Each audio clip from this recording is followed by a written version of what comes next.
Esto es el Ecuador. Esta línea invisible, lógicamente, que divide el centro de la Tierra. Bueno, pues aquí estamos ahora mismo, en el 00000. Estamos probando las boyas. Estas nos dicen, van en el aparejo, nos dicen exactamente en qué posición está el aparejo.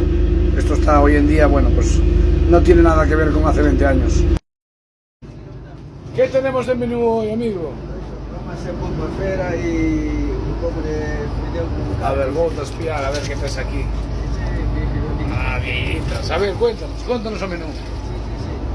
De noche vamos a hacer bacalao con nata, bacalao a natareño y vamos a hacer el churrito, empanadilla, croquetas y ¿El marisco? el marisco natural, langostino natural.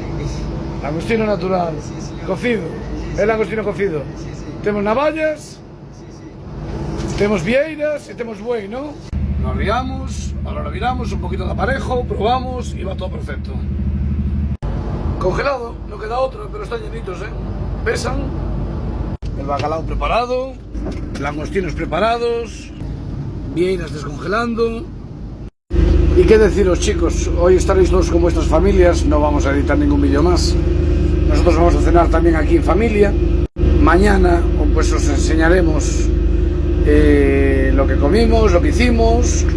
Lo vamos a pasar bien, porque siempre lo pasamos bien, dentro de lo que es estar tan lejos de casa. Y lo único que me queda es desearos felices fiestas a todos, que disfrutéis, que estéis aprovecharlos, que estáis con vuestra familia, y los compañeros que estáis embarcados como nosotros, pues pasarlo lo mejor posible, despejar la cabeza.